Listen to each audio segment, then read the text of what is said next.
საღამომშვიდობისა ეს არის ახალი 9 მეცხრეზე. დღის მთავარ თემებს მეცხრე არხის რეპორტიორები და ჩვენ თამთა სანიკიძე და ლევან ჯავახიშვილი წარმოგიდგენთ. სტვენით გაცილებული პრეზიდენტი ხმაურიანი პროტესტი უნივერსიტეტის პირველ კორპუსთან. ხმაურიანი კონკურსი ქუთაისში ქალაქის მერის პოსტზე გამოცხადებული კონკურსი დაპირისპირების მიზეზი ხდება. და რამდენიმე წუთში ჩვენ ასევე შემოგთავაზებთ. ექსკლუზივი ივერონის მონასტრიდან თორნიკე ერისთავის აბჯარი ბასილი კეისრის გრაგნილი და ოპოზის ოთხდავი. უნიკალური კადრები პირველად ქართულ ტელესივრცეში. ცვლილება დევნილებისთვის საერთაშორისო ექსპერტები ახალ რეფორმაზე მუშაობენ. კახათ არგამაძე საქართველოშია, აქვს თუ არა პოლიტიკური გეგმები რკინისკაცს. სიახლე დევნილებისთვის იძულებით გადაადგილებულმა პირებმა, რომლებიც სოციალურად დაუცველებიც არიან, მალე შესაძლოა ორი დახმარება მიიღონ: დევნილის და სიღარიბის ზღვარსქვემოთმყოფის. დარახველიძის უწყება კანონში შესეტან ცვლილებებს ამზადებს მატერიალური დახმარების გაზრდის გარდა პროექტი დევნილის სტატუსის მიღების გამარტივებასაც გულისხმობს. პარლამენტში გადაგზავნამდე ცვლილებები ჯერ სამინისტროებმა უნდა განიხილონ. ნახეთ გვანცა პაპაოძის ექსკლუზიური რეპორტაჟი. პენსია მეტი არაფერი და დევნილის შემწეობა ეს. ერთადერთი შემოსავალი მაგია ჩვენს ოჯახში, მეტი არაფერი. კანონში ცვლილებების შეტანის შემდეგ ჩხმიმიანების ოჯახს დევნილთათვის განკუთვნილ დახმარებასთან ერთად სოციალურად დაუცველის დახმარების მიღება შეეძლება. ახალი კანონ პროექტით იზრდება დახმარების თანხის რაოდენობაც 22 ლარიდან 35 ლარამდე. ელემენტარული საკვები და მეტი ყველაფერს ხედავთ. მეტი ბავშვი და მყავს ბაღში და იმის პულს არ ვიხდი სოციალურად დაუცველი რო ვარ და ბავშვთან სინა მეჭირდება, ჩაცმაჭირდება, ეს ჭირდება და ახალი ინიციატივის შესახებ რა აზრის გაქვთ, როდესაც შეგიძლიათ რომ ორივე სტატუსით ისარგებლოთ და დახმარება აიღოთ? ძალიან კარგია, ორივე დამადგება. დევნილთა სამინისტროს ინიცირებული კანონ პროექტით დაიხვეწება განსახლების საკითხი. გაიწერება მოთხოვნები, რაც დევნილთა გასახლებისას უნდა დაკმაყოფილდეს. დევნილს უფლება ექნება ოკუპირებული ტერიტორიების დაბრუნების შემდეგ თავისი ქონება დაიბრუნოს. სრულწლოვნების მიღწევისას პირს დევნილის სტატუსი პირადი განცხადების საფუძველზე მიენიჭება. სამართლებრივი სისტემის შექმნა, რომელიც დევნილთა უფლებებს დაიცავს. დავით დარახველიძის განცხადებით, სწორედ ეს არის კანონში ცვლილებების შეტანის მიზანი. უქმდება კომპაქტური ჩასახლების ობიექტის სტატუსი და კერძო ჩასახლების ობიექტის სტატუსი. შესაბამისად, კომუნალური გადასახადების საკითხი გადაიხედება სხვა მხრივ და გათანაბრდება მათი მდგომარეობა. შემოდის კანონში ფართის მართლზომიერი ფლობის ცნება, რაც გულისხმობს იმას, რომ დევნილის რეგისტრაციის მაჩვენებელი დოკუმენტი არის საბუთი იმისა, რომ ის ფლობს ამა თუ იმ ფართს მართლზომიერად, შესაბამისად მისი გამოსახლება ამ ფართიდან მასთან წერილობითი შეთანხმების გარეშე შეუძლებელი იქნება. კანონში შესატან ცვლილებებს მინისტრთან ერთად არასამთავრობო სექტორის, საერთაშორისო ორგანიზაციებისა და სახალხო დამცველის აპარატის წარმომადგენლები განიხილავენ. განხილვის პროცესს ჟენევიდან სპეციალურად ჩამოსული გაეროს ექსპერტიც ესწრება. ექსპერტები თანხმდებიან, რომ ინიცირებული ცვლილებები დროული და საერთაშორისო სტანდარტებთან შესაბამისია. დანიის ლტოლვილთა საბჭო საქართველოში 1996 წლიდან მუშაობს. ამ ხნის განმავლობაში ჩვენ პრობლემურ საკითხებზე აფხაზეთიდან და სამხრეთ ოსეთიდან იძულებით გადაადგილებულ დევნილებთან ერთად მუშაობთ. სურს მათ მიაღწიონ პრობლემების გრძელვადიან გადაწყვეტას. სწორედ ამ თვალსაზრისით მუშაობთ სამინისტროსთან და ვფიქრობთ, რომ დევნილთა შესახებ კანონის რევიზია, განახლება და გადახვედა დროულია და ასევე შესაბამისობაშია საერთაშორისო სტანდარტებთან. კანონის შემუშავების დროს ძალიან ბევრი ორგანიზაცია იყო ჩართული. ეს იყო გამჭვირვალე პროცესი და მსოფლიოსთვის ძალიან კარგი პრაქტიკული მაგალითი, თუ როგორი უნდა იყოს კანონის ერთობლივი შემუშავების პროცესი. შეხვედრის მთავარი დადებითი არის ის, რომ ჩვენ გვესწრებიან მინისტრი და გადაწყვეტილების მიღები პირები, რაც საშუალებას გვაძლევს უშუალოდ მათ დაუფიქსიროთ ჩვენი პოზიცია, კომისიის პოზიცია და შეხედულებები. ექსპერტების შეფასების შემდეგ კანონ პროექტი სამინისტროებს გადაეგზავნება, რომელსაც იუსტიციის სამინისტროშიც განიხილავენ. კონკრეტული ჩასწორებების შემდეგ კი პროექტი პარლამენტში შევა. საპროტესტო შეძახილები და ერთი დაკავებული ხმაურიანი აღმოჩნდა პრეზიდენტის დღევანდელი ვიზიტი თბილისის სახელმწიფო უნივერსიტეტში სტუდენტებთან შეხვედრამ საპროტესტო აქციის ფონზე ჩაიარა. უმაღლეს სასწავლებელში შესვლისა და გამოსვლის დროს მიხეილ სააკაშვილის სიტყვიერი შეურაცხყოფა მიაყენეს. დაძაბულობა იყო შენობის შიგნითაც. რამდენიმე შეკითხვაზე მიღებული პასუხის გამო სტუდენტების ნაწილმა დარბაზი პროტესტის ნიშნად დატოვა. და ნოდარ ჩაჩუა მუშაობდა დღეს თბილისის სახელმწიფო უნივერსიტეტთან. ნოდარ, კონკრეტულად რა გახდა ახალგაზრდების უკმაყოფილების მიზეზი?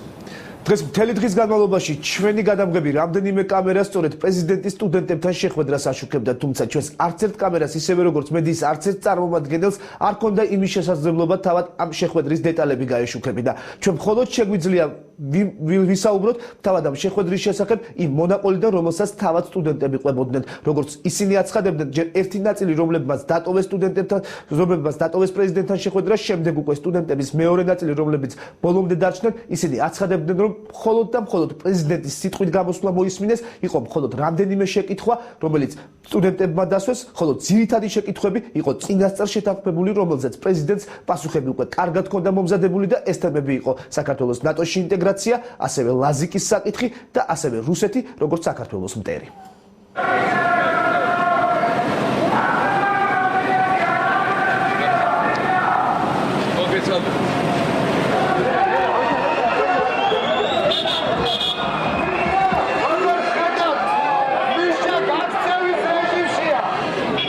ასე გააცილეს საქართველოს პრეზიდენტი ივანე ჯავახიშვილის სახელმწიფო უნივერსიტეტიდან. 2 საათიანი შეხვედრის პარალელურად უნივერსიტეტის პირველ კორპუსთან საპროტესტო აქციას სტუდენტური ჯგუფები და პოლიტპატიმრების ნაწილი მართავდნენ. შეხვდეს და გავცეს შეკითხვებზე პასუხი, თუ რატო ისჯებოდა საქართველოში სიტყვის თავისუფლება კანონით? რატო იყო გატარებული წლების მანძილზე ნულოვანი ტოლერანტობის პოლიტიკა და რატო მოხდა ჩვენი თაობის ახალგაზრდების ჩაცხრილა ქუჩაში? ეს არ არის პროტესტი, ეს არის უბრალოდ იმისათვის, რომ შევახსენოთ პრეზიდენტს მისი დაპირებები, მისი ნათქვამები, რომელიც ყველამ ვიცით. და უბრალოდ ჩვენ ვაპროტესტებთ ასევე მის აქ მოსვლას. საქართველოს პრეზიდენტი უნივერსიტეტში ზუსტად პირველ საათზე მივიდა. სტუდენტთა ერთი ნაწილი, რომელმაც რეგისტრაციის გავლა მოასწრო მიხეილ სააკაშვილის უნივერსიტეტის სააქტო დარბაზში ელოდა, ხოლო ის სტუდენტები, რომელთაც რეგისტრაციის შესახებ ინფორმაცია არ ჰქონდათ, საქართველოს პრეზიდენტისთვის ხმის მიწვდას უნივერსიტეტის ეზოდან ცდილობდნენ. ეზოში ელოდნენ შეხვედრის დასრულებას ჟურნალისტებიც. დარბაზში ერთადერთი კამერა მხოლოდ პრეზიდენტის პრესსამსახურიდან იყო. შეხვედრა იყო პრეზიდენტთან, კითხვები ისმებოდა, ჩემი აზრით, სია შედგენილი იყო ძალიან ვიზამი ლოიალობის მიხედვით, იმიტომ რომ სულ ორი კითხვა დაისვა, რომელიც რაღაცა რეალური საკითხია და რეალურად შეიძლება კომფორტი შექმნოდა მას. დანარჩენი საკითხები იყო რა ლაზიკაზე და ასე შემდეგ. 1 მაისის აქციონერებთან დაკავშირებით გააკეთა კომენტარი თამიშამის, რომ ბავშვები ან ყველა ქვეყანაში, ყველა ევროპულ ქვეყანაში არის ესეთი სტუდენტური დაჯგუფებები, რომლებიც გამოხატავენ პროტესტს და ის მან ისიც თქვა, რომ არ იყო წინააღმდეგი ამ რაღაც პროტესტის გამოხატულობის, თუმცა აქვე ახსენა ისიც, რომ ამ ბავშვების იდეოლოგია და მოსაზრებები იყო მისთვის სრულიად მიუღებელი. სტუდენტთა ერთმა ნაწილმა კი შეხვედრა პროტესტის ნიშნად დატოვა. მიზეზებზე განმარტებები მათ უკვე გარეთ მედიასთან გააკეთეს. შეხვედრის მანძილზე პრეზიდენტისგან მოდიოდა სულ უსაგნო და უშინაარსო თემებზე ლაპარაკი. რამდენჯერმე ცადა დისკრეტაცია მიიღებდნენ ისეთი ძალებისთვის, როგორიცაა მემარცხენე ძალები საქართველოში, სახელმწიფოში, რომელიც ნებისმიერ ქვეყნას არის პროგრესული და ერთ-ერთი აუცილებელი პირობა და ჩვენ მიმართაც იყო აგრესია, რომ ესენი არიან ჩეგევარისტები და ასე შემდეგ, რომელიც მართლა უსაგნო არის. შეხვედრა პრეზიდენტმა Facebook-ის გვერდზე შეაფასა. სტუდენტებისგან განსხვავებით იგი უნივერსიტეტში სტუმრობით კმაყოფილი იყო. კმაყოფილი იყო ასევე პრეზიდენტის ადმინისტრაციის ხელმძღვანელიც. საბოლოო ჯამში ვართ ძალიან კმაყოფილები, მართლა ჩვენი სტუდენტების მოწოდების სიმაღლე ეზრე იყვნენ, ისინი ცხადია და რაც ყველაზე მთავარია, იყო კიდევ ერთხელ ვიმეორებ, ძალიან თბილი შეხვედრა და შედგა ესეთი სრულყოფილი კომუნიკაცია რეალურად პრეზიდენტსა და სტუდენტებს შორის. მე ვფიქრობ, ყველა იმ კითხვაზე, რომელიც იყო დასმული, სტუდენტებმა მიიღეს ნამდვილად ამოწურავი ინფორმაცია. პრეზიდენტისა და სტუდენტების შეხვედრას დღეს იურიდიულ მეცნიერებათა ფაკულტეტის დეკანი ლევან ალექსიძე ესწრებოდა, რომელიც სააკაშვილმა ღირსების ორდენით დააჯილდოვა. ხვალ უკვე საქართველოს პრეზიდენტი ილიას უნივერსიტეტის სტუდენტებს შეხვდება. კახა თარგამაძე ქართულ პოლიტიკაში საკუთარ ადგილს ვერ ხედავს. ედუარდ შევარდნაძის მთავრობის შინაგან საქმეთა მინისტრი საქართველოშია. ვარდების რევოლუციის შემდეგ ექს-მინისტრი სამშობლოში მესამე ჩამოვიდა, თუმცა ეს ვიზიტი პოლიტიკას არ უკავშირდება. მეცხრე არხთან საუბრისას ძალოვანი უწყების ყოფილი ხელმძღვანელი ამბობს, რომ ბიზნესით არის დაკავებული და პოლიტიკურ აქტივობას არ აპირებს. თამთა ჯანაძე განაგრძობს თემაზე საუბარს პირდაპირ ეთერში. თამთა უფრო კონკრეტულად რა განცხადებები გააკეთა თარგამაძემ, რატომ ჩამოვიდა ის საქართველოში. ხელისუფლების ცვლილების შემდეგ შინაგან საქმეთა ყოფილი მინისტრი როგორც თავად აცხადებს, საქართველოში უკვე მესამედი იმყოფება. შევარდნაძის ხელისუფლების მაღალჩინოსანი აცხადებს, რომ მას არც პოლიტიკური და არც ბიზნეს ინტერესი საქართველოში არ გააჩნია და ჩამოსვლის მიზანი მხოლოდ ახლობლების მონახულება. კახა თარგამაძე კატეგორიულად უარყოფს ამ წლების განმავლობაში რომელიმე ქვეყნის სახელმწიფო უწყებასთან თანამშრომლობას და აცხადებს, რომ მხოლოდ ბიზნესით იყო დაკავებული.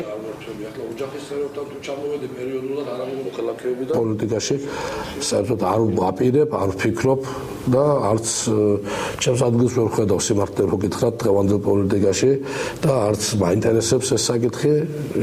მე დიდი ხანია წავედი პოლიტიკიდან, რამდენი წელი გავიდა 2001 წლის 12 წელია მე წასული ვარ, 12 წელია მე ბიზნესში ვარ და მე ვაგრძელებ ჩემს ბიზნესში მოღვაწეობას და რაც შეეხება დღევანდელ ხელისუფლებას მე პირდაპირ გეტყვით, რომ რაც მთავარია მე ვხედავ პირველ რიგში იმას, რომ სურვილია დემოკრატიული განვითარების ქვეყნის. მე აბსოლუტურად არ დავეთანხმები თქვა ზოგიერთ განცხადებებს, რომ სადღაც რაღაც გადაცდომა იქნება თუ რაღაც შეცდომა იქნება, ყველაფერზე უნდა გამოიკითხო. ეხლა შინაგან საქმეთა მინისტრი ახალგაზრდა კაცია, პერსპექტიული კაცია და დარწმუნებული ვარ, რომ კარგი მინისტრი იქნება. რა თქმა უნდა, მას გარკვეული დრო დაჭირდება. ეხლა დღეს ერთ დღეში საერთოდ ძალიან რთულია ყველაფრის შეფასება. შინაგან საქმეთა ყოფილი მინისტრი მისი ხელისუფლებაში ყოფნის პერიოდში პოლიციაში არსებულ კორუფციაზეც საუბრობს და აცხადებს, რომ ამის მიზეზი მწირი დაფინანსება იყო. აქვე ყოფილი მაღალჩინოსანი იმ შეცდომებზეც ამახვილებს ყურადღებას, რომელიც მისი აზრით სააკაშვილის ხელისუფლებამ დაუშვა. ან ბიზნესის გამოწახვედით საქართველოდან? არა მარტო ბიზნესის გამო, სააკაშვილის გადააქციეს შინაგან საქმეთა სამინისტრო ჩამოაყენეს ეგრეთ წოდებულ გესტაპოდ. ეს იყო სუფთად სადამჟელო ორგანიზაცია, ეს არ იყო შინაგან საქმეთა სამინისტრო. შინაგან საქმეთა სამინისტროს გააჩნდა ერთ-ერთი ფუნქცია, ემსახურებოდა სააკაშვილსა და მისი ხელისუფლების ვიწრო შემადგენლობას. თან პატიმართა რაოდენობა თითქმის 10-ჯერ გაიზარდა, 8-დან 10-მდე მერყეობდა პატიმართა რაოდენობა. როგორ შეიძლება საქართველოში იყოს ამდენი პატიმარი? ეს წარმოუდგენელი ამბავი. ან დანაშაულის თვითონ ამბობდნენ, რომ დანაშაული არ არის. გამაგებინეთ მაშინ 6300 პატიმარი, როგორ გახდა 42000. კახა თარგამაძე მის მიერ საქართველოს მოქალაქეობაზე უარის თქმა წინა ხელისუფლების მოთხოვნით ახსნა და განაცხადა, რომ ამით მან თავისი ყოფილი თანამშრომლების უსაფრთხოების გარანტიები მიიღო. ინტერვიუში შინაგან საქმეთა ყოფილ მინისტრთან თამთა ჯანაძე საუბრობდა პირდაპირ ეთერში. მოხდება თუ არა საქართველოში მარიხუანას დეკრიმინალიზაცია პარლამენტში ნარკოტიკული დანაშაულის შესახებ კანონპროექტის განხილვა იწყება. უცნობია რა ითვალისწინებს ჯანდაცვის კომიტეტის მიერ მომზადებული ცვლილებები, თუმცა წინასწარი ინფორმაციით მარიხუანის მოხმარება შესაძლოა მხოლოდ ჯარიმით შემოიფარგლოს. ამ საკითხზე უმრავლესობასა და უმცირესობაში ჩამოყალიბებული პოზიცია ჯერ არ აქვთ. საპარლამენტო განხილვები პროტესტის ფონზე ჩაივლის 2 ივნისს საზოგადოების ერთი ნაწილი მარიხუანას დეკრიმინალიზაციის მოთხოვნით ქუჩაში გადის. ეს არის ამსტერდამიდან ჩამოტანილი, ბევრგან გვხვდება ესეთები ევროპაში. ეს ორიგინალური კოლექცია ნარკოლოგმა ირაკლი გამყრელიძემ სხვადასხვა ქვეყნებში მოგზაურობისას შეაგროვა. მარიხუანის, ჰაშიშის, კრეკის და სხვა მსუბუქი ნარკოტიკების მოხმარება ცივილიზებულ სამყაროში სწორედ ასეთი ჩიბუხებისა და სპეციალური ხელსაწყოების მეშვეობით ხდება. სხვა ქვეყნებისგან განსხვავებით საქართველოში ამ ნივთების პირდაპირ მნიშვნელობით გამოყენება სისხლის სამართლის კოდექსით ისჯება. რა თქმა უნდა, მათ სუვენირული ხასიათიც აქვს, მაგრამ აქ ძალიან ბევრი ნივთია, რომელსაც შესაძლებელია ოდესღაც ვიღაცა რაღაცას მოიხმართა. ნარკოლოგიის პრევენციის ცენტრის ხელმძღვანელი ნარკოდანაშაულის შესახებ სისხლის სამართლის კოდექსში შესატან ცვლილებებთან დაკავშირებით მოსახლეობის ნაწილის მოლოდის გადაჭარბებულს უწოდებს. ირაკლი გამყრელიძე აცხადებს, რომ მარიხუანის მსუბუქ ნარკოტიკებად აღიარებასა და ლეგალიზაციაზე კანონპროექტში არაფერია ნათქვამი. მარიხუანა ისეთივე ნარკოტიკული საშუალებაა, როგორც სხვა ნივთიერებები და იწვევს განსხვავებულსაც და ისეთ მსგავს შედეგებსაც, რაც სხვა ნარკოტიკულ საშუალებებს ახასიათებს. აქედან გამომდინარე, მისი განხილვა ცალკე ამ შემთხვევაში არ იქნება მიზანშეწონილი. პარლამენტში ნარკოტიკული დანაშაულის შესახებ კანონპროექტი უკვე ინიცირებულია. გავრცელებული ინფორმაციით, მარიხუანის მომხმარებლებს შესაძლოა მხოლოდ ფულადი ჯარიმები დაეკისროს. საპარლამენტო უმრავლესობის წევრები ამ ეტაპზე ნარკოტიკის დეკრიმინალიზაციაზე არ საუბრობენ. აცხადებენ, რომ საკითხი საკომიტეტო განხილვების შემდეგ გადაწყდება. ამ საკითხის დეკრიმინალიზაცია და მომხმარებლის დამნაშავედ არ გამოცხადება გამოიწვევს იმას, რომ მას ექნება საშუალება დაიწყოს სამუშაო ნასამართლობის ცნობა მამაში ხელი არ შეუშალოს და მოხდეს მისი დაბრუნება ნორმალური ცხოვრებისათვის. მაგრამ ეს არავითარ შემთხვევაში არ გულისხმობს, რომ ნარკოტიკების მოხმარებას ლეგალიზაცია მოხდეს. მომხმარებლები და რეალიზატორები ერთ და იგივე მუხლით იშებიან. ეს მიდგომები უნდა შეიცვალოს და მე ვფიქრობ, რომ სისტემურად უნდა მიუდგეთ და ავიღოთ საერთაშორისო გამოცდილება. ნარკოდანაშაულსა და მარიხუანის დეკრიმინალიზაციასთან დაკავშირებული პრობლემების მოგვარების გზებზე დღეს ჯანდაცვის მინისტრმაც ისაუბრა. ის რომ მიდის აქტიური მსჯელობა და ანალიზი მარიხუანის ლეგალიზაციაზე, ეს არამს და არამს არ ნიშნავს, რომ გავიღვიძებთ ჩვენ ერთ დღეს და მარიხუანა გაიყიდება სუპერმარკეტებში. რა თქმა უნდა, ეს ასე არ არის და რა თქმა უნდა მსჯელობა უნდა მიდიოდეს. მარიხუანის ლეგალიზაციის მოთხოვნით 2 ივნის სოციალური ქსელების მეშვეობით თბილისში აქცია დაიგეგმა. აქციის ორგანიზატორებს Facebook-ის გვერდზე უკვე 5000-ზე მეტი ადამიანი გამოეხმაურა.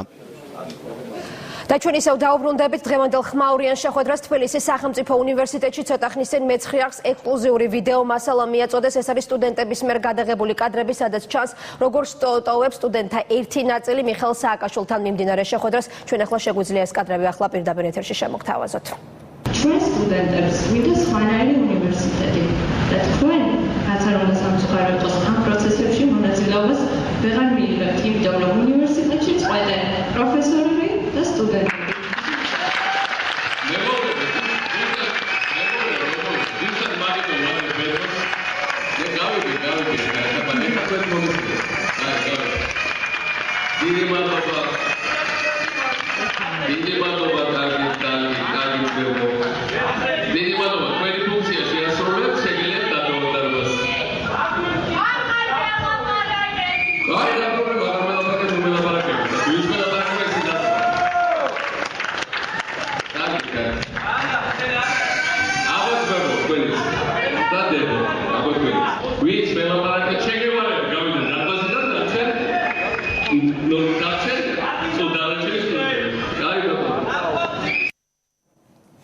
პრეზიდენტის მიერ დაწუნებული კიდევ 2 კანონი პარლამენტში დამტკიცებულ ცვლილებებს მიხეილ სააკაშვილმა ვეტო დაადო. ესენია არასამეწარმეო და არაკომერციული იურიდიული პირების სტატუსის შეცვლის შესახებ კანონპროექტი. პრეზიდენტის ადმინისტრაციის უფროსის თქმით, მომზადებული ცვლილებები უნივერსიტეტების ავტონომიას ზღუდავს. მეორე ვეტო კი საკონსტიტუციო სასამართლოს შესახებ ორგანულ კანონში შეტანილ ცვლილებას ეხება. სააკაშვილის გადაწყვეტილებას უკვე მოყვა შეფასებები პოლიტიკოსების მხრიდან. უნდა გავიხსენოთ ბათუმის ტექნოლოგიური უნივერსიტეტის მაგალითი, ასევე თავისუფალი უნივერსიტეტისათვის აკრედიტაციის გაუქმების მაგალითი და პრეზიდენტს მიაჩნია დაუშვებლად, რომ ეს ტენდენცია გაგრძელდეს და ჩვენ დიდი იმედი გვაქვს, რომ პარლამენტი ყურადღებით მოეკიდება პრეზიდენტის შენიშვნებს და გაითვალისწინებს მომავალი განხილვების დროს, ასე რომ ამ კანონს ადევს პრეზიდენტი ვეტოს და უბრუნებს პარლამენტს შემდგომ განხილვისთვის. დღეს დადგა დრო, როცა უნივერსიტეტებში და ყველა სხვა აკადემიურ საგანმანათლებლო სივრცეში შესაძლებელია დემოკრატიული გადაწყვეტილებების მიღება. როგორც ჩანს, ეს ვიღაცას ძალიან აღარ მოწონს, არ სიამოვნებს. გადამზიდავების პროტესტმა გაჭრა ფინანსთა სამინისტრო უკან იხევს. გაუქმებული აბრძანება, რომელიც გადამზიდავ კომპანიებს ტვირთების შემოტანისას დამატებით შეზღუდვებს უწესებდა, თუმცა სადავარჩება მინისტრის ბრძანების მოქმედების ვადა. შეცვლილი რეგულაციები ახალი წლიდან უნდა ამოქმედეს, რის გამოც ბიზნესმენთა ერთი ნაწილი ისევ უკმაყოფილოა და სამინისტრო საქართველოს პოსტის ლობირებაში ადანაშაულებს. 4 თვის წინ დაწესებული შეზღუდვების გამო რამდენიმე გადამზიდავი გაკოტრების პირასაა. საზოგადოებრივი გაერთიანებებისა და გადამზიდავი კომპანიების პროტესტის ფონზე ფინანსთა სამინისტრო 4 თვის წინ მიღებულ ბრძანებას ცვლის. ნოდარ ხადური მზადაა საბაჟოზე ტვირთების მოძრაობისა და ელექტრონული დეკლარირების პროცედურებთან დაკავშირებულ სალიცენზიო რეგულაციებში შეუსაბამობები გამოასწოროს. მინისტრის ახალი ბრძანება ძველ შეზღუდვებს აუქმებს, თუმცა მხოლოდ 7 თვის შემდეგ. მიზეზებზე ფინანსთა უწყებაში არ საუბრობენ. ბრძანების, ასე ვთქვათ, ასეთი ფორმით მიღება 8 თვის შემდეგ ამ უქმნის რისკს ამ გადამზიდველების საერთოდ ბიზნესის შეჩერების განადგურების ფაქტიურად. საგადასახადო ომბუდსმენი, რომლისთვისაც გადამზიდავი კომპანიების საქმე მთავრობასთან დავის პირველი პრეცედენტი გახდა, განმარტავს, რომ შეცვლილი ბრძანებით მინისტრმა ძველი ვარიანტის კანონმდებლობასთან შეუსაბამობა აღიარა. გიორგი გახარიასთვის კითხვებს ამჯერად ახალი ნორმატივის ვადა აჩენს, რომელიც კერძო მეწარმეებს სახელმწიფო მონოპოლისტთან, საქართველოს ფოსტასთან თანაბარ პირობებში ახალი წლიდან ჩააყენებს. შიგნით ამუშავებს ამჯერ. მით უმეტეს, როდესაც ვაღიარებთ, რომ ამ ბრძანებას ვაუქმებთ 8 თვის შემდეგ, ის მევაკითხვა, ის ხარჯები და ის დანაკარგები, რომელსაც ეს კომპანიები ამ 8 თვის განმავლობაში განიცდიან, ვინ ანაზღაურებს. ფინანსთა მინისტრის ახალ ნორმატივებთან შეგუება გადამზიდავ კომპანიებს არ სურთ. მეწარმეებს სასამართლო დავა აქვთ დაწყებული. გადამზიდავთა ასოციაციაში განმარტავენ, რომ ახალ რეგულაციებზე მორგება იმ კომპანიებსაც უჭირთ, ვინც სამეწარმეო საქმიანობის გაგრძელება ფოსტის დაქვემდებარებაში ისურვა.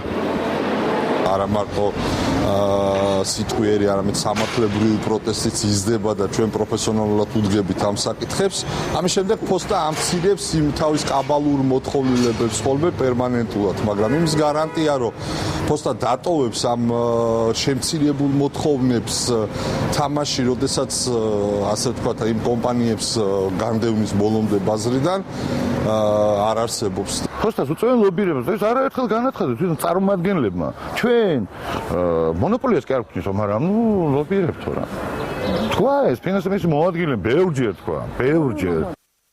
მეწარმეებს სოლიდარობას უცხადებს პარლამენტის დარგობრივი ეკონომიკის კომიტეტის თავმჯდომარე. ტვირთების მომსახურების ბაზარზე კონკურენტული გარემოს გაუმჯობესებას ზურაბ ტყემალაძე ნოდარ ხადურს დაუყოვნებლივ ურჩევს. მე ურჩევდი, რომ ცოტა ვადა გადაუწეულიყო და ბრძანების გამოქვეყნების სანამ შევიდი სალაში. ხეთქებათ შეხვედრა ნოდართან და კონსულტაციები. რა თქმა უნდა, თუ არა თქვენ საშუალებით მთავრობასთან მოდავე კომპანიების ინტერესს სასამართლოში არასამთავრობო სექტორის წარმომადგენლები იცავენ. მინისტრთან არაერთი კონსულტაციის შემდეგ ორგანიზაციას საერთაშორისო გამჭვირვალობა საქართველოში არ სჯერათ, რომ სამინისტრო გადაწყვეტილებას კეთილინებით შეცვლის. ერთადერთი გზა იმ მოლაპარაკებების შემდგომ, რომელიც ჰქონდა ჩვენ ფინანსთა სამინისტროსთან და შედეგი არ გამოიღო, ერთადერთი გზა არის სასამართლოს გზით ამ აქტის ბათილობის მიღწევა. ბიზნესმენების სამოქალაქო სექტორისა და კანონმდებელთა კითხვებს პასუხი სავარაუდოდ მომდევნო კვირას გაეცემა. პოზიციის გასაცხადებლად ფინანსთა სამინისტრო ხადურის ვიზიტიდან დაბრუნებას ელოდება. პროგნოზები პირველად თანამედროვე ქართული ტელევიზიის ისტორიაში ექსკლუზიური კადრები ქალკედონის ნახევარკუნძულიდან მეცხრე არხის გადამღები ჯგუფი ათონის ივერთა მონასტერში შევიდა. უძველესი ქართული კულტურის კერად წოდებულ ადგილზე, სადაც ბოლო ქართველი ბერი 50-იან წლებში გარდაიცვალა, ღვთისმსახურება და რამდენიმე რელიგიური რიტუალია გადაღებული.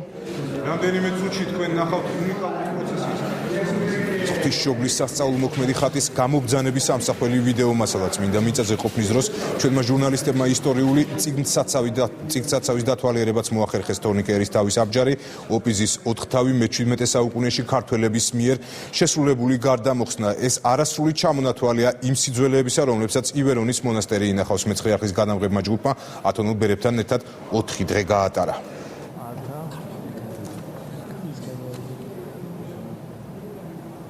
და დათო ახვლედიანი დღეს დილით დაბრუნდა საბერძნეთიდან, ის პირდაპირ ეთერში გვერდება. დათო, პირველ რიგში კითხავ, როგორ მოახერხე ათონის ივერთა მონასტერში შესვლა და იქ ვიდეო მასალის გადაღება? ლევან, მართლაც ძალიან რთულია ათონის ივერთა მონასტერში ასე მარტივად მოხვედრა, საკმაოდ რთულია. ჩვენ გვიშვამდგომლა მისმა ყოვლად უწმინდესობამ მსოფლიო პატრიარქმა ბართოლომეოს მეორემ და ასევე საქართველოს კათოლიკოს პატრიარქმა ილია მეორემ. ჩვენ მოვიპოვეთ დიამონი ტრიპიო, ამ საბუთით არის შესაძლებელი სწორედ ათონის მონასტერში მოხვედრა. აღსანიშნავია, რომ ათონის მონასტერში მხოლოდ მამაკაცებს უშვებენ. სწორედ ეს ფაქტორი იყო საბერძნეთის ევროკავშირში გაწევრიანების ერთ-ერთი პირობა. ევროკავშირი საბერძნეთს დაუსვა პირობა, რომ შესაძლოა ეს განიხილებოდეს როგორც დისკრიმინაცია და უნდა იქნან დაშვებული ასევე ქალბატონებიც, თუმცა საბერძნეთის მთავრობამ და მართლმადიდებლურმა რესპუბლიკამ, ასე უწოდებენ ათონის მთას, თავის პოზიციაზე დარჩა და ეს პირობა იქნა საბერძნეთის ეს პირობა იქნა გათვალისწინებული. ჩვენ მოგვეცა საშუალება დაგვეთვალიერებინა ათონის ივერთა მონასტრის უნიკალური მუზეუმი, საცავი საცავი, სადაც ინახება ქართველთათვის ძვირფასი რელიკვიები, როგორიც არის ოპიზის 914 წელს შესრულებული 4 თავი, ასევე თორნიკე ერისთავის აბჯარი, რომელმაც დაეხმარა ბიზანტიის იმპერატორ ბასილი მეორეს და ასევე ახალგაზრდა იმპერატორ კონსტანტინეს დაემარცხებინათ ბარდას კლიაროსი ამბოხებული ერთ-ერთი მხედართმთავარი და სწორედ ჩვენ დავაფიქსირეთ ასევე გრაგნილი თუ როგორ მიენიჭა თორნიკე ერისთავს ტიტული ბიზანტიის იმპერატორის კარზე. ასევე ჩვენ მოვახერხეთ აგვეღწერა და გადაგვეღო ბერთა ცხოვრება, საკმაოდ მკაცრი კანონები არის ათონის ივერთა მონასტერში და ჩვენ ასევე ვიყავით არა მარტო ათონის ივერთა მონასტერში, არამედ სხვა მონასტრებშიც, როგორიც არის ვატოპედი და დოხიარი. ამ რესპუბლიკაში თავად არის 20 მონასტერი და საზეიმოდ ისინი იწვევენ პილიგრიმებს და პილიგრიმები პატივს მიაგებენ იქ დაცულ მონასტრებში დაცულ სიწმინდეებს. სწორედ ასეთი დღესასწაული დაემთხვა ათონის ივერთა მონასტერში, გამოაბრძანეს სამშაბათს, გამოაბრძანეს ივერის ღვთისმშობლის უნიკალური, ყველაზე ერთ-ერთი უძველესი და სასწაულმოქმედი ხატი. ჩვენ შეგვიძლია ვიხილოთ რეპორტაჟი ათონიდან. ეს ტალანტის ხმა. ათონელი ბერები მომლოცველებს ლიტურგიისა და დიდი დღესასწაულის დაწყებას ამცნობენ. ივერონის მონასტერში მაცხოვრის აღდგომიდან მესამე დღეს განსაკუთრებულად ზეიმობენ. ამ დღეს მონასტრის მთავარი ტაძრიდან ივერიის ღვთისმშობლის ხატის გამობრძანება და მასთან ერთად ბერებისა და მომლოცველების მსვლელობა ეწყობა. ივერონში უძველესი სასწაულმოქმედი ხატისათვის პატივის მისაგებად პილიგრიმები თითქმის ყველა მართლმადიდებლური ქვეყნიდან ჩადიან, მათ შორის საქართველოდან. ქრისტე აღსგა უბრალოდ ყოვლისა, მინდა მოულოცო ყველა ქართველს. სრულიად საქართველოს ყინვალი დღესასწაული, ივერიის ღვთისმშობლის ხატის ხსენება. ყოვლადწმინდა ღვთისმშობლის წილხვედრი ქვეყანაა საქართველო. ღმერთმა და ყოვლადწმინდა ღვთისმშობელმა გააძლიეროს, გააერთიანოს და დაიცვას ჩვენი სამშობლო. მომლოცველთათვის ივერიის ღვთისმშობლის ხატის ტარების უფლების მოპოვება არც თუ იოლია. ამისათვის კურთხევა ბერებმა, ხოლო უფლება წმინდა მიწის პოლიციამ უნდა დართოს. პანაგია პერტაესა სასწაულმოქმედი ხატია. ის ლუკა მახარობლის მიერ არის მოხატული. ხოლო მისი ჭედურობა ათონის ივერთა მონასტერში მოღვაწე ქართული ბერების მიერ არის შესრულებული. პროცესია მონასტერთან ახლოს ეგეოსის ზღვის სანაპიროზე მარიამის ცრემლებად წოდებულ წყაროსთან სრულდება. გადმოცემით ეს სწორედ ის ადგილია, სადაც კონსტანტინოპოლიდან ზღვით მოსულ ხატს ბერი გაბრიელი შეეგება და ქართველი დიდებულის იოანეს დაარსებულ მონასტერში დააბრძანა. ათონზე ივერიის ღვთისმშობლის ხატის გამობრძანება იმდენად დიდი დღესასწაულია, რომ ამ დღეს განდეგილი და მდუმარე ბერებიც კი გამოდიან კელიებიდან. მინდა ადგილას მიმყოფებით აქ ღვთისმშობელი ქადაგებით შემობრძანდა ამ დღესასწაულს არა მხოლოდ ბერძნები, არამედ მთელი მართლმადიდებელი სამყარო აღნიშნავს. ივერიის ღვთისმშობლის ხატის დღესასწაულს საქართველოშიც განსაკუთრებულად აღნიშნავენ და სასიხარულოა. წვიმელი შვიდეული სამშაბათს გამობრძანდება ყოვლადწმინდა ღვთისმშობლის ხატი, კარიბჭის ღვთისმშობლად წოდებული და ლიტანიით თულის მთელს მონასტერს. ძალიან სასიხარულო დღეები არის. სასიხარულო იმ თვალსაზრისითაც, რომ ძალიან ბევრი ქართველი მომლოცველი ჩამოდის დღეს მონასტერში, დღესაც აი ამ ლიტიაში, აი ამ მსვლელობაში. ეს ათონზე მნიშვნელობით რიგით მეორე მონასტერი ვატოპედია. აქ სამი ქართველი ბერი მსახურობს. აღდგომის დღესასწაულის მილოცვის შემდეგ მონასტრის ტაძარში დაცული სიწმინდეები მოსალოცად გამოაქვთ. ეს უნიკალური კადრებია. ვატოპედში ინახება ღვთისმშობლის ქამარი, რომელიც მაცხოვარზე მუცლად ყოფნისას თავად დაწნა აკლემის ბეწვისაგან. რუმინეთიდან ჩამოსული პილიგრიმები ანგენარას არჩევენ. სადღესასწაულო ტრაპეზისთვის ბერებისგან მიღებული ევლოგიის შესრულება ივერონში განსაკუთრებული პატივია. ერთი კვირა აქ ვიმყოფები, მინდა რომ დავეხმარო მართლმადიდებლურ ეკლესიას, რადგან აღდგომა უდიდესი ზეიმია, როდესაც დღესასწაულები დამთავრდება სამშობლოში დავბრუნდები. აქ სააღდგომო ტრაპეზი იმართება. სატრაპეზო დაახლოებით 1000 მომლოცველს იტევს. პილიგრიმთა დაპურება ლოცვის ფონზე მიმდინარეობს. ივერონში იდუმალი და შთამბეჭდავია თავად სააღდგომო ლიტანიობაც. ივერთა მონასტრის ეზოში ჩატარებული წირვის შემდეგ ბერები და მრევლი ისევ ტაძარში დაბრუნდა. ქრისტეს ბრწყინვალე აღდგომის დღესასწაულის აღსანიშნავად ტაძარში ტრადიციისამებრ ჭაღები ირწევა. 980 წელს დაარსებულ ივერონის მონასტერს, რომელსაც იოანესა და თორნიკე ერისთავის სახელები უკავშირდება, 14 წლის განმავლობაში 6 ათონელი ხელმძღვანელობდა. სავანე არა მხოლოდ დასავლეთში მყოფ ქართველთა ძირითად სამონასტრო ცენტრად, არამედ ქართული კულტურის მძლავრ კერად იქცა. გასული საუკუნის დასაწყისში მონასტერში 51 ქართველი მოღვაწეობდა. ახალი წყლაზე პირდაპირ ეთერში ბრუნდება. ტექნიკური ხარვეზი თუ საბიუჯეტო სახსრების მიზანმიმართულად მითვისება ვანო მერაბიშვილის ბიძა შესაძლოა ბრალდება დაუმძიმდეს. გირაოს ანასლოდ გათავისუფლებული ლევან თუმანიშვილის საქმეში ახალი დეტალები გამოიკვეთა. გაზრდილია იმ თანხის რაოდენობა, რომელიც გამოძიების ინფორმაციით ბრალდებულის კომპანიამ სახელმწიფო ბიუჯეტს დაუმალა. საბუღალტრო ექსპერტიზის მონაცემებს 33 მოწმე ადასტურებს. ბრალდება, რომელიც ყოფილი პრემიერის ბიძას აქვს აღანებული 4-დან 7 წლამდე პატიმრობას ითვალისწინებს. დამაყვა ჩემს რომები ზავარ, იმიტომ რომ ჩემი დიშვილი არის, მაგრამ როგორც ისე მისი პრივილეგიებით ერთი წუთა ერთი წამი მე არ შეგვიქნია. ყოფილი შინაგან საქმეთა მინისტრის ვანო მერაბიშვილის ბიძას ლევან თუმანიშვილს, რომელსაც გამოძიება საბუღალტრო დოკუმენტაციის გაყალბებაში εδავება, სავარაუდოდ brალი დაუმძიმდება. პროკურატურაში უკვე აქვთ საბუღალტრო ექსპერტიზის წინასწარი მონაცემები, რომლის მიხედვითაც 2010-2011 წლებში ვანო მერაბიშვილის ბიძის კუთვნილი შეპესე ტაოს მიერ სახელმწიფო ბიუჯეტისათვის მიყენებული ზიანი გაცილებით მეტია, ვიდრე ეს პირველადი მონაცემებით ჩანდა. თუმანიშვილის მიერ სახელმწიფო ბიუჯეტისათვის დამალული თანხა ექსპერტიზის შედეგად 128.000-დან 800.000-მდე გაიზარდა. დასკვნა პროკურატურას უახლოეს დღეებში გადაეცემა.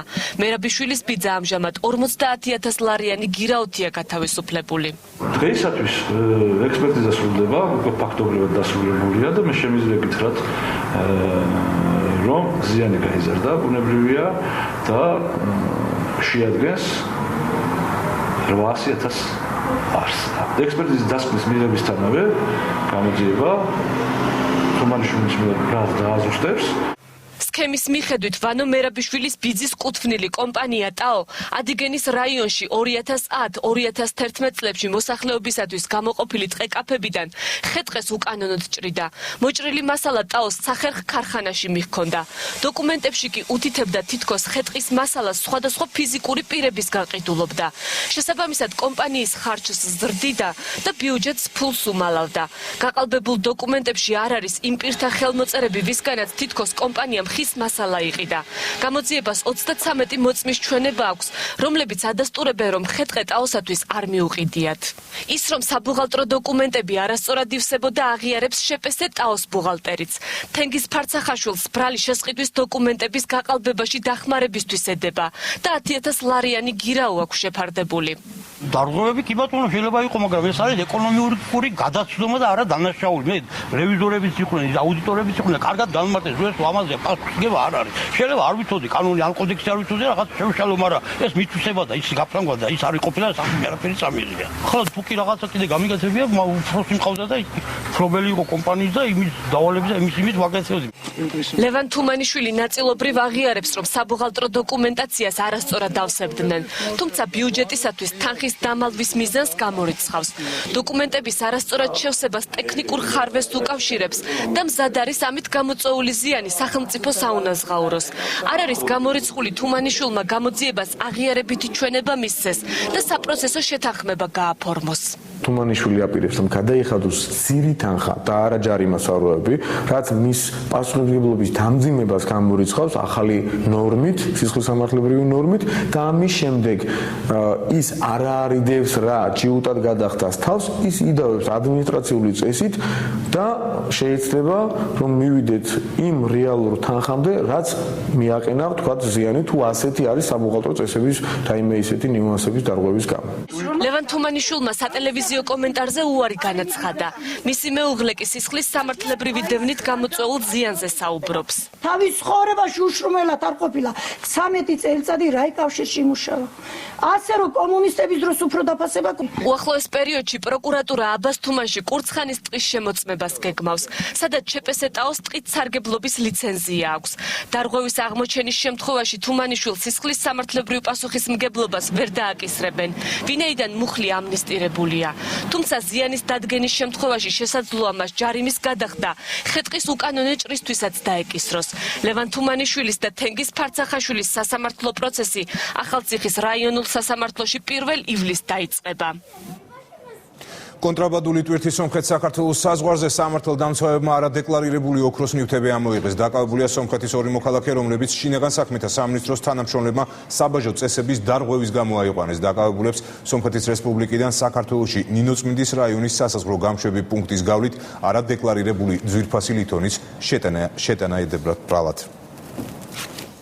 სასაზღვრო პოლიციის საგამოძიებო ოპერატიული მთავარი სამმართველოს თანამშრომლების მიერ გატარებული ოპერატიული სამზარეულო და საგამოძიებო მოქმედებების შედეგად დაკავებული იქნა სომხეთის რესპუბლიკის 2 მოქალაქე, რომლებმაც საქართველოს საბაჟო საზღვარზე უკანონოდ გადმოიტანეს ოქროს საიუველირო ნაკეთობები. ქუთაისი მერის მოლოდინში ქალაქის მთავრობის ხელმძღვანელის თანამდებობაზე გამოცხადებული კონკურსი ხმაურით მიმდინარეობს. რეგიონის გუბერნატორი და საკრებულოს ნაციონალური ფრთა საკონკურსო კომისიას მართულს უწოდებს.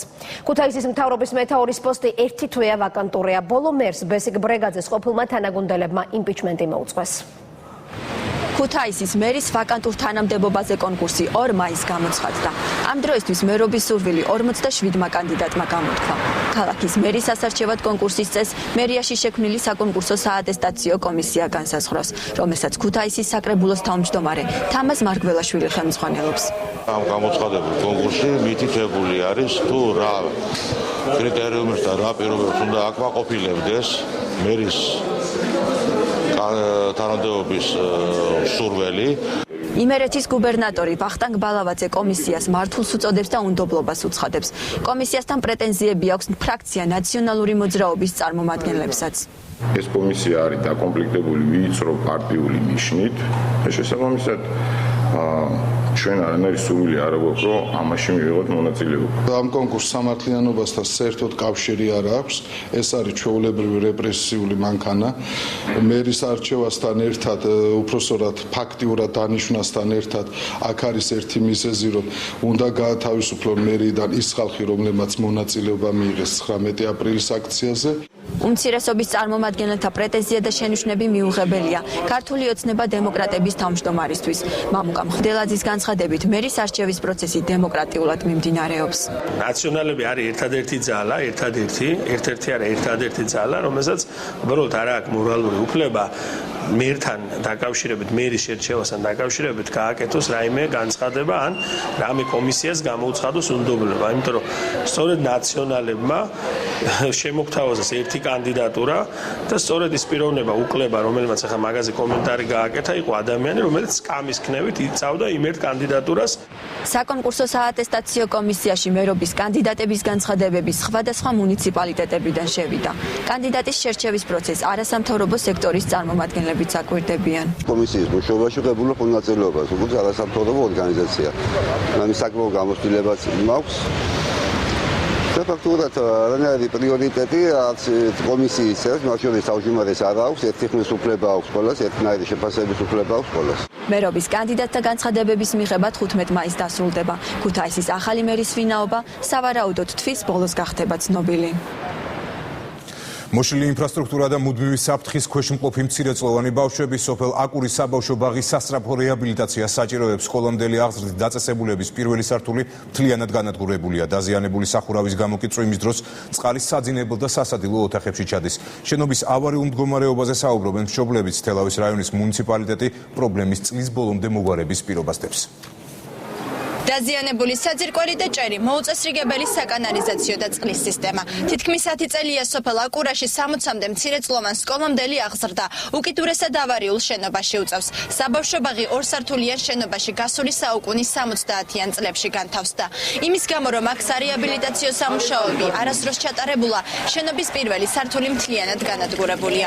მეორე სართულზე კი, სადაც პატარების საძინებელი და სასადილო ოთახებია, ნალექიანი ამინდის დროს ისეთავს და წვიმს, როგორც არა აქვს გარშემო შენობას საწოთურები, საიდანაც წყალი პირდაპირ კედლებზე ჩამოდის, დალპა ჩარჩოები, ფანჯრები აღარ არის უკვე დაბლა პირველ სართულზე, რამაც თითქმის ყველაზე პრობლემატური გახადა პირველი სართული. ბავშვები მაღლა ყავს და გვეშინია არ ჩაინგრეს კედელი. დაანგრეულია ქვედა სართული, აი საყრდენი კედელი თითქმის ჩამონგრეულია.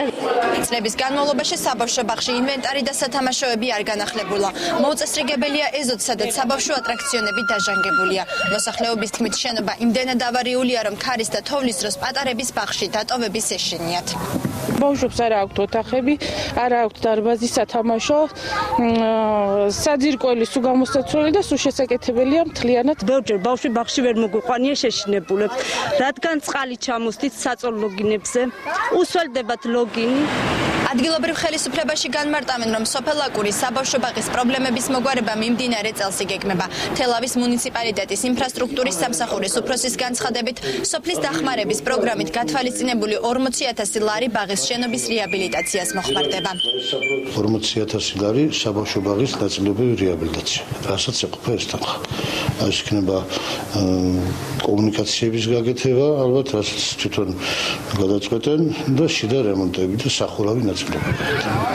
აკურის მოსახლეობა სარეაბილიტაციო სამუშაოების დროულად დაწყებას ითხოვს.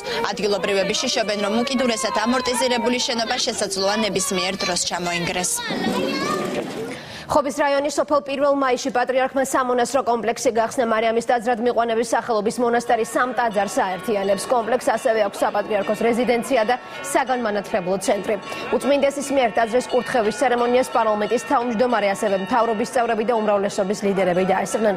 ხვალ ილია მეორე ხობის დედათა მონასტერში მიბრძანდება და წირვას აღავლენს. 12 მაისს კი კათოლიკოს პატრიარქი ფოთში საკათედრო ტაძარს გახსნის.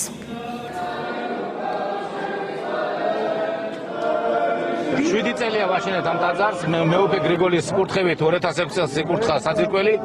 ვაშენებდი, ძალიან დიდი პრობლემებიც იყო, ომიც იყო, ყველაფერი იყო, კრიზისი იყო, გავიარეთ ეს ყველაფერი და დღეს ხედავთ, რომ ეს სამონასტრო კომპლექსი უაღრესად აშენებულია.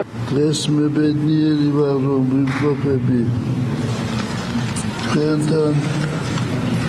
ჩვენ შევთხოვთ უფალს, რომ ღმერთმა ძალიერსათვისა მოსცეს უფალმა ნაკურთხოს ერი ჩვენი მშვიდობით.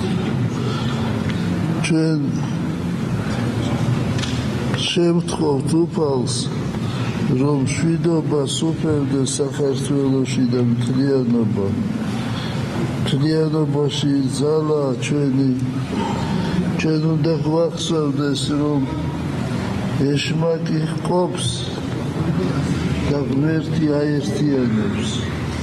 მაშინ ვისმინოთ ხმა უფლისა და ერთიანობა შევინარჩუნოთ. ოთარ მეღუნე-თუხუცესის ოჯახს დღეს პრემიერ-მინისტრმა მიუსამძიმრა. მსახიობის პანაშვიდზე ბიძინა ივანიშვილი მეუღლესთან ერთად მივიდა. პრემიერმა მსახიობის გარდაცვალების გამო მწუხარება კიდევ ერთხელ გამოთქვა. გარდაცვლილის ოჯახს სამძიმარე ასევე გამოუცხადეს საგარეო საქმეთა მინისტრმა და საპარლამენტო უმრავლესობის ერთ-ერთმა წევრმა ეკა ბესელია. ოთარ მეღუნე-თუხუცესი გუშინ 91 წლის ასაკში ხანგრძლივი ავადმყოფობის შემდეგ გარდაიცვალა. სახალხო არტისტ კვირას დიდუბის საზოგადო მოღვაწეთა პანთეონში დაკრძალავენ. ოთარის გაცნობაც მოვახერხებთ, დიდი სურვილი მქონდა ყოველთვის და ბოლო წლები მეგობრობდი, თუმცა ოთარი ძალიან განსხვავებული კაცია. აი სულ ერთ-ერთი ვერ ვახერხებდი ძალიან მათ შეშლას, თუმცა ძალიან მეყვარდა და ძალიან მეფერება ერთ-ერთმანეთს. ცოტა თუთაშია იყო, ასეთ კედმაღალი გეგონებოდა, ამ დროს არ იყო კედმაღალი, ძალიან უბრალო კაცია. მიდის თაობა ძალიან დიდი მსახიობია, ოთარი გუნდერაძის მსახიობი იყო და ძალიან დიდი კაცი, დიდი გეგმება. ძალიან განიცდიდა უსამძიმრად საქართველოს. მქონდა ბედნიერება და ეს ბოლო წლების განმავლობაში მეგობრობდი მასთან, მის ოჯახთან, ქალბატონ გურანდასთან და მე მახსოვს ბატონი ოთარი, რომელიც მთელი ეს წლები, ბოლო წლები, 5 წელი განსაკუთრებით, როდესაც ჩვენ მქონდა ძალიან ბევრი რთული პერიოდი, მქონდა პოლიტიკური პროცესები, სადაც ბატონი ოთარი სულ გვერდით ყავდა, სულ გვამხნევებდა, ძალიან განიცდიდა ის ქვეყანაში რაც ხდებოდა. გამორჩეული ადამიანი იყო. ბატონი ოთარის გარდაცვალება ძალიან დიდი დანაკლისია ქართული კულტურისათვის. მე მგონი არ არსებობს ქართველი, რომელსაც არ ჰქონდეს ნანახი მისი ფილმები, არ უყვარდეს მისი გმირები, განსაკუთრებით ალბათ დათა ცუთაშხია. მე ბატონ ოთარს პირადად ვიცნობდი და ძალიან ბედნიერი ვარ, რომ პირადად ვიცნობდი. ევროვიზიის ფინალურ კონკურსამდე რამდენიმე დღე რჩება. ქართველმა კონკურსანტებმა სოფო გელოვანმა და ნოდიკო ტატიშვილმა მალმოს არენაზე პირველი რეპეტიცია უკვე გაიარეს. ბუკმეკერების პროგნოზით საქართველო 2013 წლის ევროფესტივალის მეორე ნახევარფინალის ფავორიტია. ქართული დუეტისთვის საკონკურსო სიმღერა Waterfall შვედმა კომპოზიტორმა ტომას ჯეისონმა დაწერა. ჯეისონი 2012 წლის ევროვიზიაზე გამარჯვებული სიმღერის ავტორია.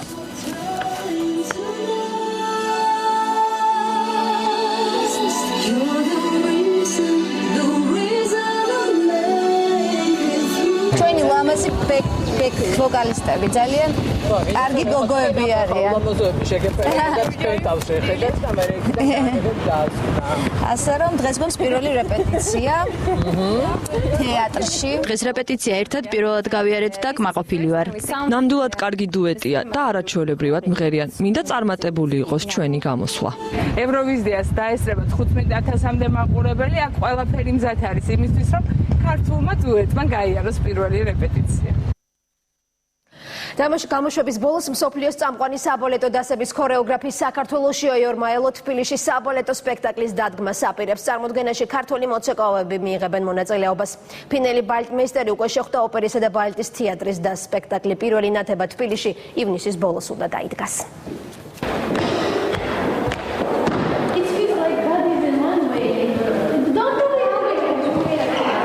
ასეც ცდილობდა ფინელი ბალეტმაისტერი მიებაძა პატარა ქართველი მოცეკვავისთვის, როცა მან ანსამბლ შეჯიბრის მიერ შესრულებული ცეკვა ნახა. მიუხედავად დიდი მცდელობისა, ასე ექსპრომტად ქართული ცეკვის ურთულესი ილეთების შესწავლა მსოფლიოს საუკეთესო მოცეკვავისა და ბალეტმაისტერისთვისაც კი შეუძლებელი აღმოჩნდა. მოხიბლული ვარ ქართველი მოცეკვავეებით, გამორჩეული ტექნიკა აქვს ქართველ მოცეკვავეებს. არ გამოვრიცხავ, რომ ამ ბავშვებს სამომავლოდ ჩემს რომელიმე სპექტაკლში გამოვიყენებ. პირველი ნომერი იყო ქართული რითმები. ისე კი დოლების ნომერი. მეორე ცეკვა ვიცეკვეთ, ცეკვა მთიულური, რომელიც ამ შესანიშნავმა ახალგაზრდებმა ძალიან გაართვენ თავი მაღალ დონეზე. ცეკვა, რომელთაც ფინელი ბალეტმაისტერი მოიხიბლა, ბავშვებმა ჭაბუკიანის სახელობის ქორეოგრაფიულ სასწავლებელში შეასრულეს. იორმა ელომ დღეს ამ სასწავლებლის აღსაზრდელების მუშაობაში ამოწმა. ბავშვებმა მათ პატარა ესეთი კონცერტი გაუმართეს პატარა კლასებიდან დიდი კლასების ახასიათო კლასები, ასევე ქართული ცეკვა და ასევე დაპატიჟებული ყავდა ჩვენ ბატონ თამაზ გოგოტიშვილის ქართული ცეკვის ანსამბლი. ასევე ჩვენთან არის სტუბრად გააგის ქორეოგრაფიული სასწავლებლის დირექტორიც, რომელიც ჩვენთან უკვე არაერთხელ იყო თბილისში, რახან იყო ასისტენტი ირჟი კილიანის ბალეტების და მუშაობდა დასთან. შემდეგ უცხოელ ქორეოგრაფთა ჯგუფი მუსკომედიის თეატრში მივიდა, სადაც ოპერისა და ბალეტის თეატრის საბალეტო დასის წევრების კასტინგი გაიმართა. იორმაელო მოცეკვავეებს ივნისის ბოლოს თბილისში დაგეგმილი თავისი ერთ-ერთი წარმატებული სპექტაკლისთვის არჩევს.